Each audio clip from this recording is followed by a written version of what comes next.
This section is about basic regression, and we are going to discuss about three things. First, about the concept of regression, and then we are going to learn about how to improve the performance of regression, and we are going to look at how we can compare the model in the regression.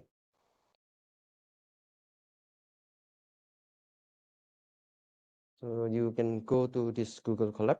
Let me just click to the link.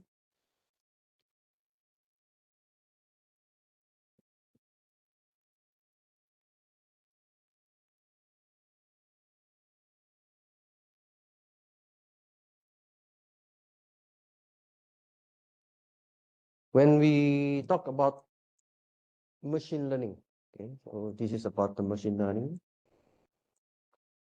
Machine learning use algorithm. So there are many algorithms, and we can use algorithms to learn from the data. And we can create a model to perform some tests. So for example, yeah, we are going to learn about regression today, or maybe in the Korean Heki Bunso. And we can also do with classification. I think we will learn this classification next week. Until now, you already learn how to read the data, and then you learn the basic EDA, which is the exploratory data analysis. You can show the descriptive statistics, for example, the mean, the variance, the standard deviation, the minimum, maximum, and so on. And you can also do the data visualization. So you can look at the line chart, pie chart, bar chart, and etc.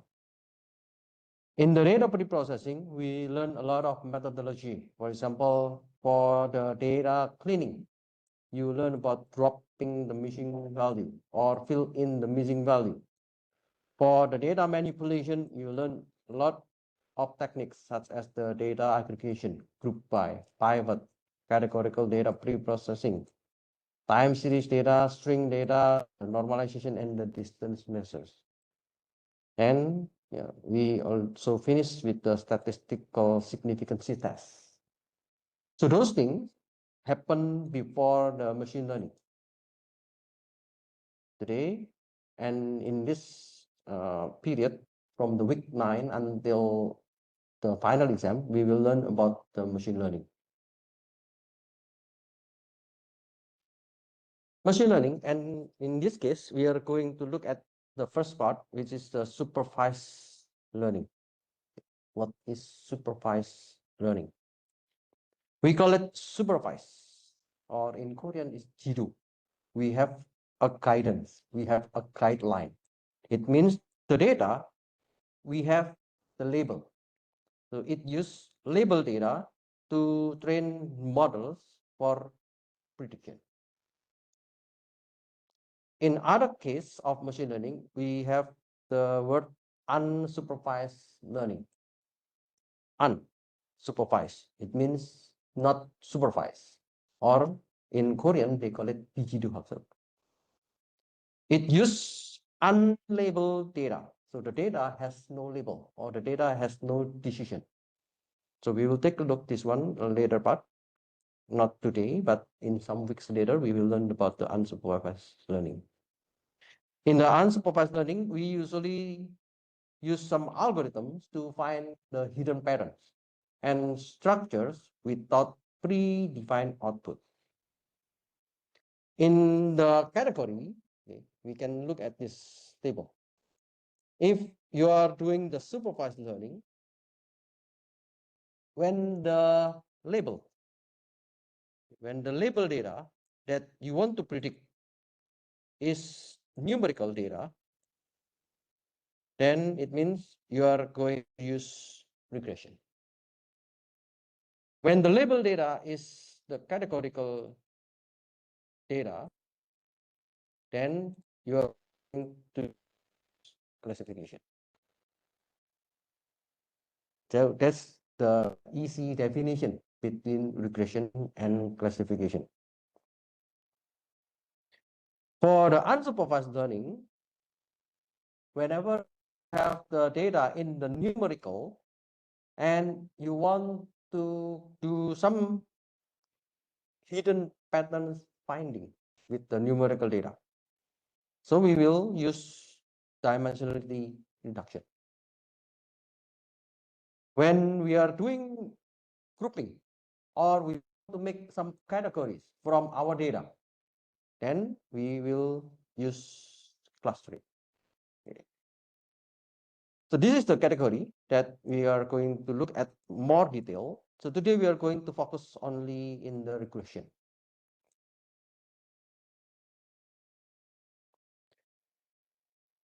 As I mentioned in the previous table, we do the supervised learning. So it means we have label on our data. And the label can be numerical, which is a number, or categorical. Categorical means the category data. So the category data, yeah, something which is about the category. For example, you want to play golf or not, or you want to buy some products or not. We can classify the regression and classification, as you may know from the previous table. The label is numerical. There are two kinds of regression. So if it is about the regression itself, there is no order. There is no time order, or it is not in the chronological order. So regression, the common regression is just to predict the label, which is numerical. But when we are doing the forecasting, so if we are doing forecasting, it means the label that we are going to predict is numerical and it is in chronological order. So the meaning by chronological order means we have the time. We have the time. If you still remember our data on the Freeman Bridge data set.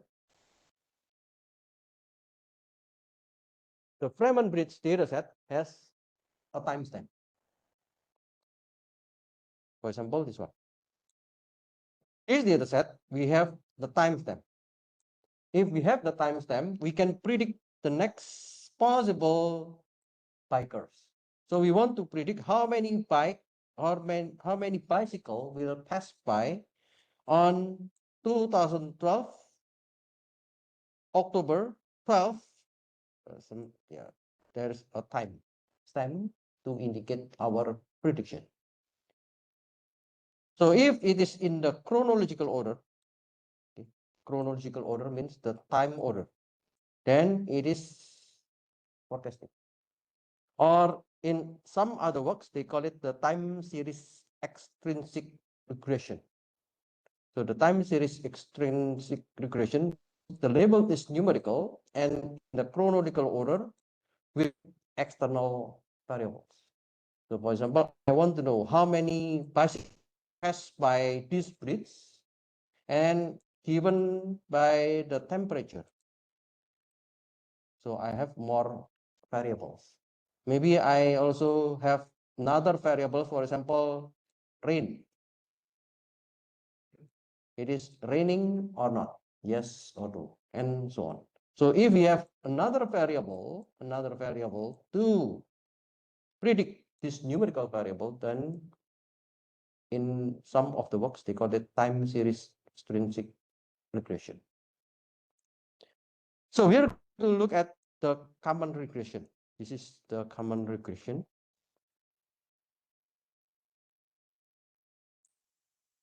The advertising data set. The advertising data set contains the spending on the TV for advertising, spending on the radio for the advertisement, and the spending on the newspaper for the advertisement. Using those three data, I want to know how many sales can happen with this spending. Then we call this is the label. The label means something that we want to predict, something that we want to forecast, something that we want to design. So if I have the spending on TV, I have the spending on the radio, and I have spending on the newspaper, can I predict how many items that I can sold? So that's the meaning of the label. So for the regression, as you can see here, the label is available and is in numeric. If it is a classification, then the label is categorical. So time series classification, it is category and it is in the chronological order. So we have the word time series, to indicate this is based on the time. But let's just focus on the regression and classification in our lecture. If you have interest on the time series regression and if you have interest with the time series classification, you can look at the details. And as far as I know, for some of the project, the team project, some of the teams, you will use the time series classification. Okay, so some of the team might use also the time series extrinsic regression. So if you are using these two, yeah, I will try to guide you with your team project later.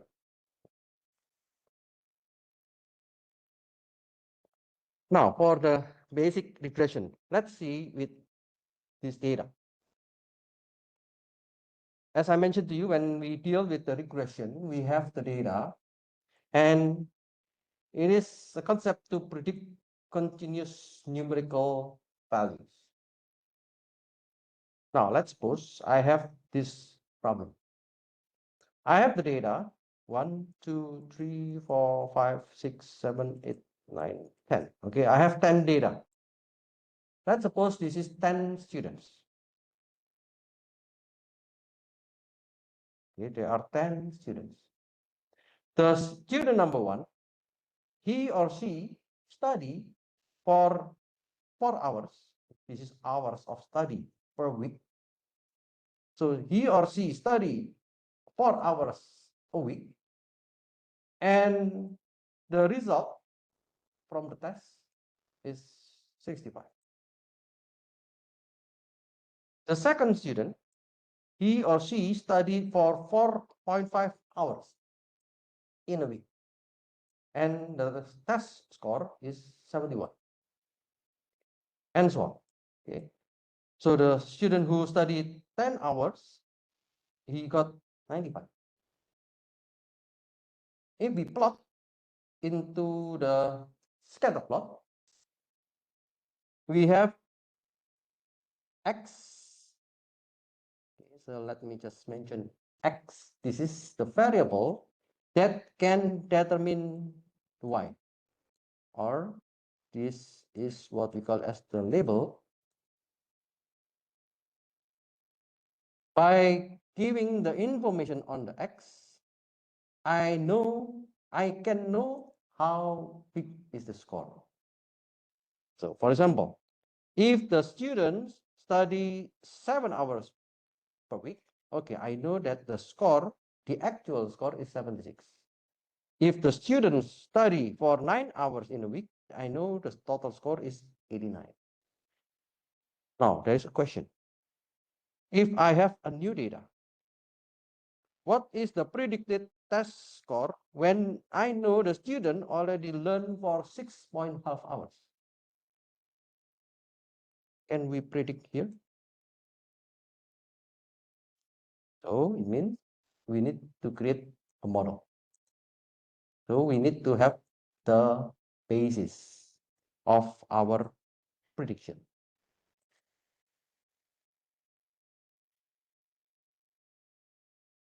By looking the data, in the machine learning, usually we want to split the data into two sets. We call it the training set, or in Korean, 학습 data. And the other, we want to use the testing set, or we call it usually the test set. So how to choose the data for the training set and the testing set? We choose randomly. So we will take a look more details about this kind of splitting. Oh, the question is why we need to split the data into training and the testing. First, the training set, it is for modeling. So we need to do the modeling. We need to create a model based on the training set. The testing set, it is used to verify the model for verification. If the model is good, then of course the verification is good. If the model is bad, then the verification is also bad. And the training set and the testing set, the training set and the testing set should not be overlap. So it should not be the same. If the data in the training set is available on the testing set, then it may have some issue, especially the performance issue. So that's why when we do with the machine learning in regression classification, we will split the data into the training set and the testing set. After we have the training set and the testing set, now let me just give you with a very simple algorithm. So the algorithm name is KNN. K. K means any number that we can choose nearest neighbor. Maybe in Korean, 근처. So any data that is near to the data that we want to. It is an algorithm to select the k nearest neighbor as the reference for a prediction. So k is any number, and k, it can be any, usually they want to have odd number, 3, 5, 7, 9, and so on. For regression, we don't care whether it is even or odd number. We can use also 4, we can use 6, we can use 8, we can use 9, and so on. But for the classification later, we will look at the examples. We better to use the odd numbers. So the k and n means we need to select the k, which is a number, and let's suppose k equals to 3. Now, we are looking at the point 6.5. 6.5. I want to know what is the nearest neighbor of 6.5. How to find the nearest neighbor from the 6.5? We need to calculate the distance.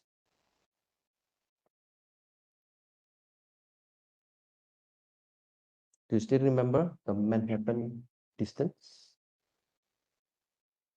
In the chapter on the week 6, okay, we learn about the Manhattan distance. The Manhattan distance means we need to calculate the difference between one value and the respective value. One value and the respective value. One value and the respective value. and then the difference will be in the absolute. In the absolute means we want to make all the numbers from negative into positive. So let's see. 6.5 minus 4. Then the result is 2.5. 6.5 minus 7. The result is 0.5. This is the result after we do the absolute.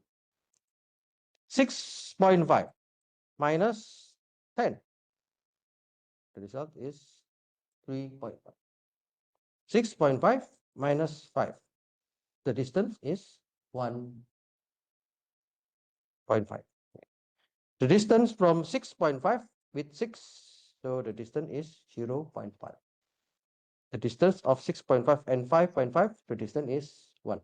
The distance from 6.5 and 8, it is 1.5, and this one, the distance is 1.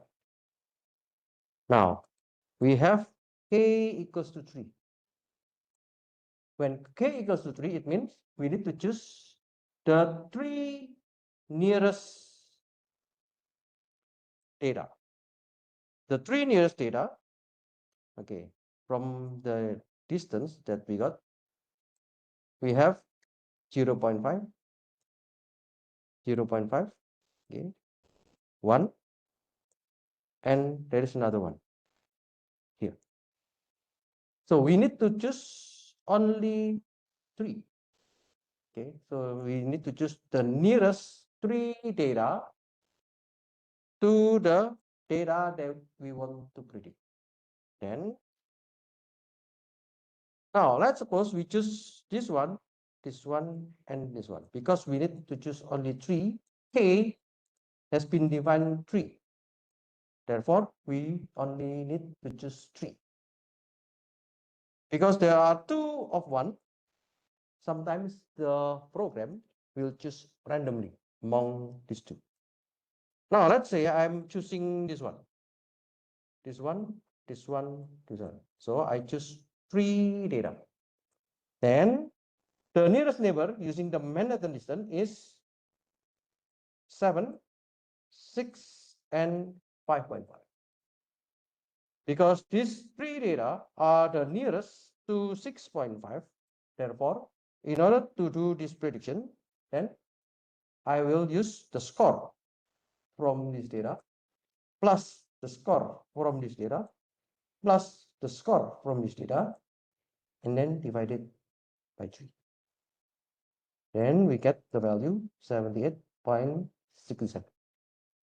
So this value is the predicted test score.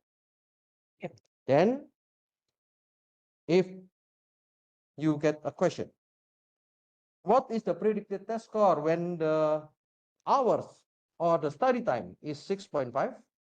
Yeah, basically k equals to 3 with the Manhattan distance. The predicted test score is 78.67.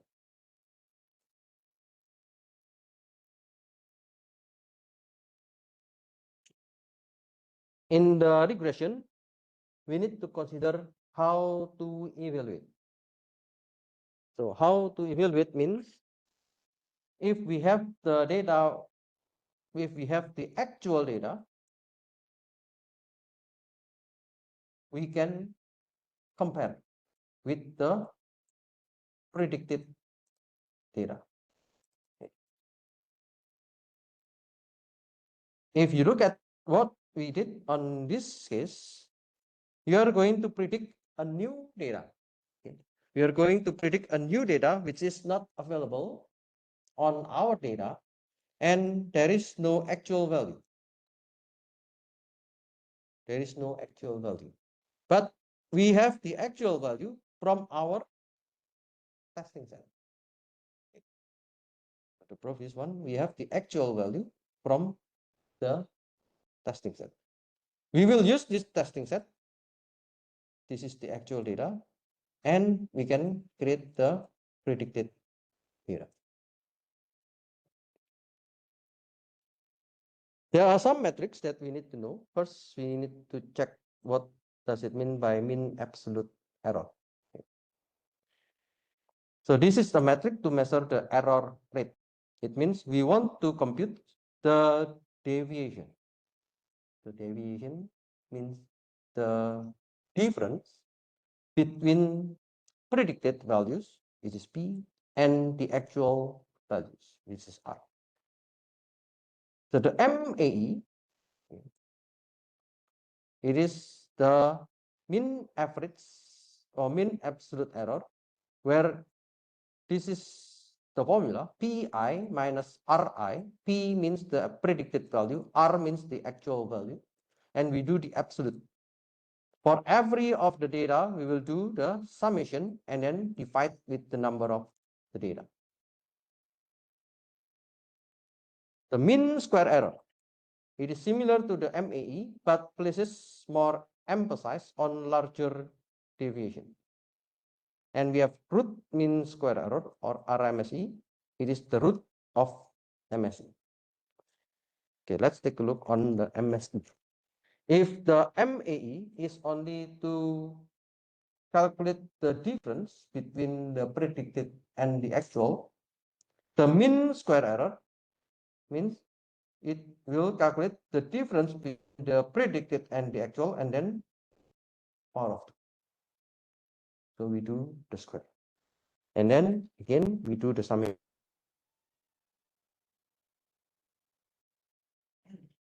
LMSE, or this is the root of MSE.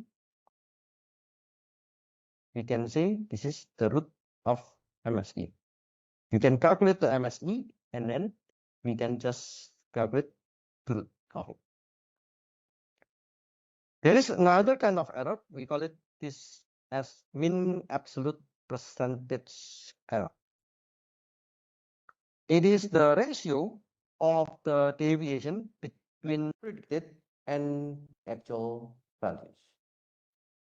So the actual, which is, and the P is the predicted, and then it will be divided by the actual value, R. And then we will do the absolute to make it positive, and then we do the summation for all values, and at the end we will divide with n.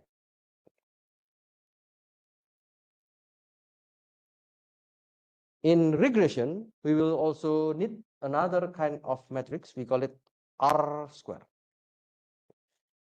So the R square formula, it will be obtained for the SST and SSR. So the R square formula is 1 minus SSR divided SST. So SST, it is the total sum of square. It is the summation of the square difference between the actual values and actual values. R is the actual value. And then R bar. Okay, R bar means the mean of the actual values.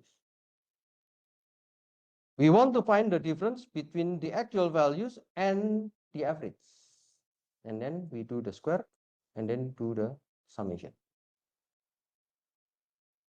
We have the sum of square residuals. The sum of square residuals, the formula is the same with MSE. But instead of M, okay, we remove the M because we just want to see the summation. That's why in some of the case, we not use the SSR. Sometimes we call it, this is SSE. Sum of square errors or sum of square residuals. So SSE, in some literatures, they mention sum of square error. Like this one.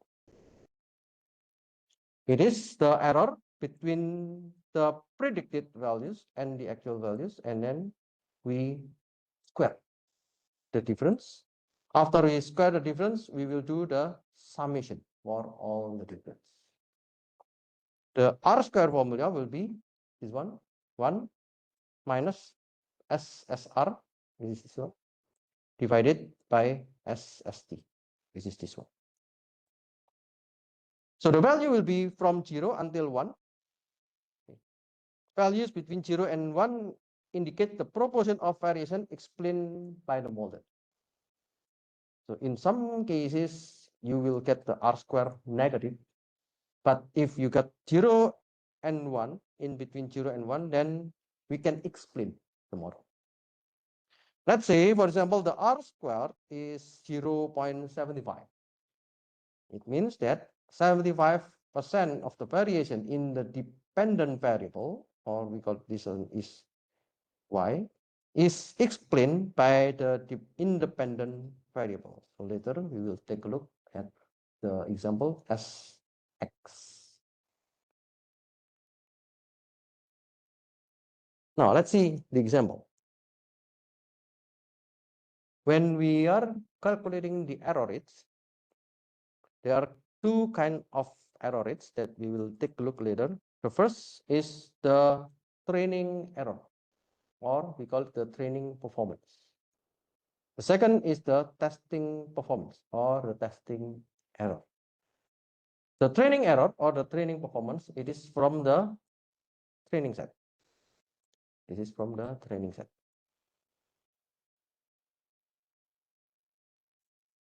The testing performance or the testing, this is from the testing set.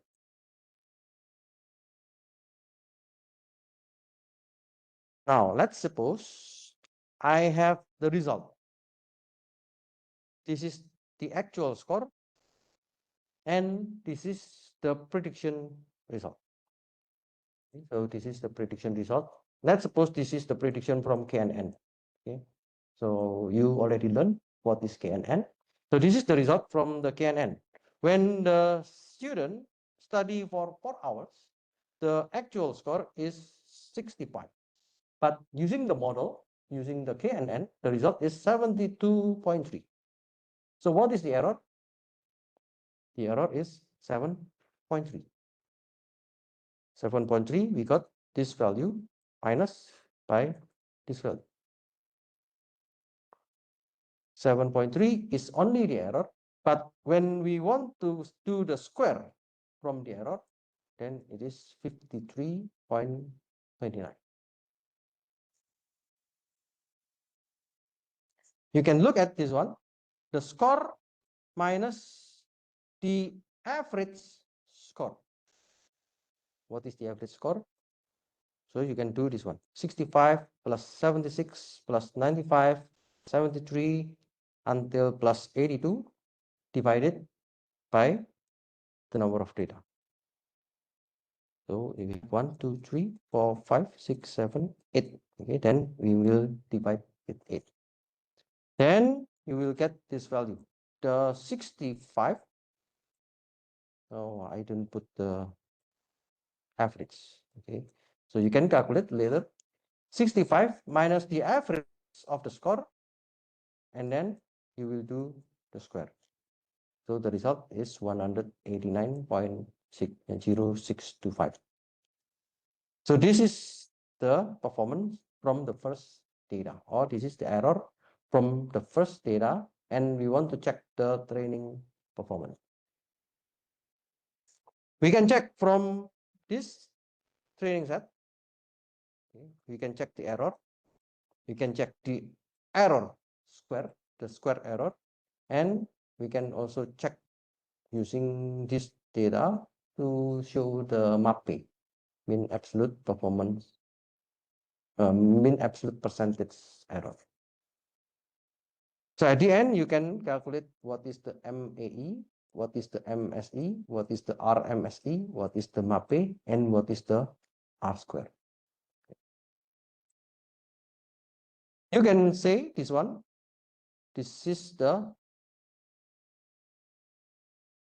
error, the square error. Okay. The square error. If we do the total, then this is the sum of square error. If it is the sum of square error, or this is the SSR, we can use this one to calculate the R. So this is the SSR divided by the SST. The SST is from here.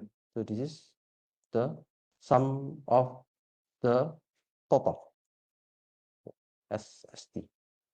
So this one plus this one plus this one plus this one plus this one, you will get the total is 509. Then the R square for the training performance is 0.64. The MAE is 3.56. So we got this one. After we do the absolute, okay, after we do the absolute, we will do the division with the number of data, which is divided by 8, and we got this number. For the MSE, 179.39, it is divided by 8. Then we got this value. For the RMSE, it is the square root of MSE. For the MAPE, we will do the ratio between the actual and the predicted values. So we got this value.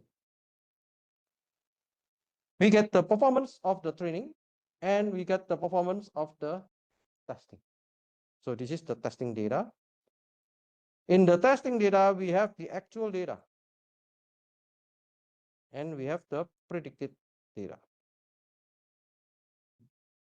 So we want to check, okay, the performance when we put the model into the testing, the MAE is this, MSE is this one, RMSE is this one, MAPE is this one, and the R square is 0.91. Okay.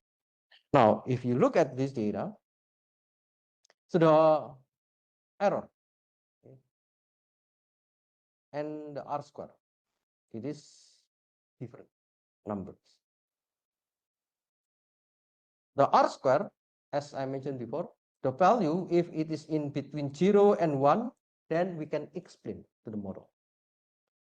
However, the MAE, MSE, RMSE, MAPE, it is about error.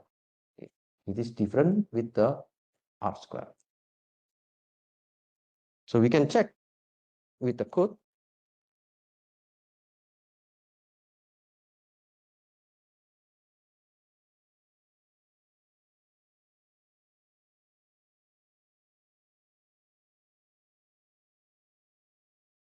In the code, yeah, we use the pandas, we use the NumPy, and we use the matplotlib.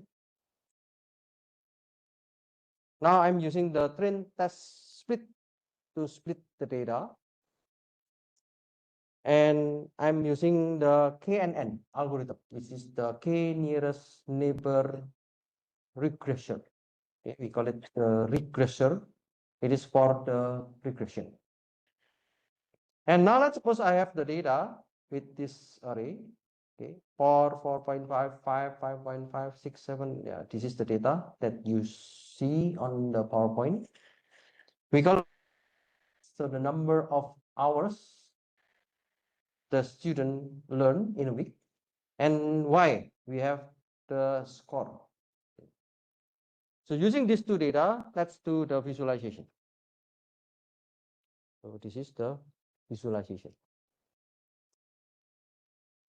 The visualization, if you look at the data now, we can see this is the X and this is the Y. If you want to predict 6.5, so if I want to predict what is the value of 6.5, then I need to create a model at the first time. When I want to create a model, so let's split the data. Okay, splitting the data means I have the data which is X and Y, and I want to make two kind of set. The first set is the training set, and the training set will contain X train and Y train. The testing set will contain of X test and Y test. We want to split the X and Y. And the test size in this case is 0.2. 0.2 means 20%. 20% of the data will be the testing size. If you have 10 data, it means 8 data will be the training and 2 data will be the testing. We have random state. So the random state, it is just random. I put number 42. So it is to make sure that when I run this code, the result also the same with your computer, because we have this same random state number. Okay. So if I put the number 42, if you put the number 41, okay, then it will give you different result. Okay. So it is just to show the example in order to make the random numbers the same in my computer and the same in your computer. We use the k and n, the k nearest neighbor, and let's make the k equals to 3. And then we are fitting the x train and the y train.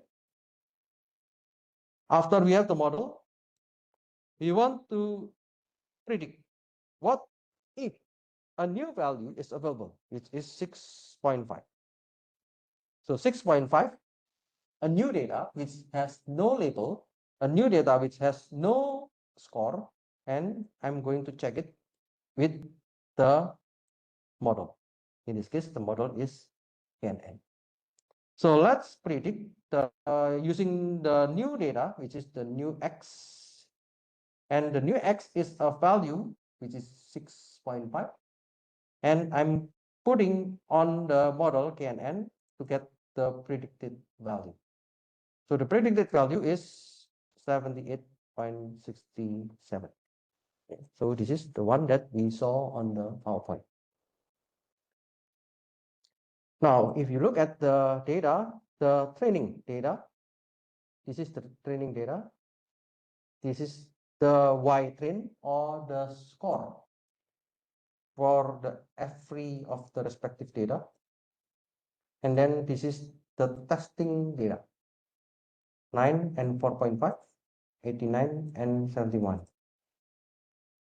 So 9 and 89, 4.5 and 71. So this is the test data and this is the training data. So we can do the performance calculation. So in this case, we are using the mapping. I mentioned to you the formula. So I'm just creating the formula like this one. The true value minus by the prediction value divided by the true value or the actual value, and then we do the absolute. It means if the value is negative, then we will make it as a positive. Then we will do the min. After we have the values, we will do the summation for all the numbers. Then we want to get the average. So we can get the MAE, MSE, RMSE, MAPE, and the R square. If we compare with the testing data, this is the performance. If we compare with the training data, so this is the performance. Okay, so you can check this one with the performance in this calculation by hand, whether it is correct or not. So after we have this performance, then we can say something. Okay, what is the better model? Whether the model is good or not, whether the model should be improved or not, whether we need to change the parameter or not, and so on. So this is the prediction data. This is the prediction from the training data, and this is the prediction from the testing data. This is just to make sure that everything is in the table. So you will get the result. The training data shows the MAE, MSE, RMSE, MAPE, and the R square. For this testing data, yeah, it shows this one.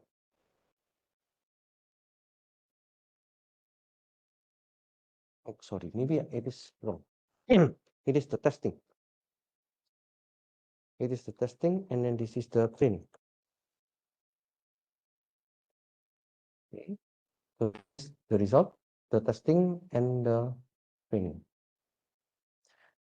Okay, so this is the first part of the concept of regression. We will do again the next regression to analyze these numbers. Okay, what does it mean by these numbers on Wednesday? Okay, so I will finish the lecture today. We will meet on Wednesday. So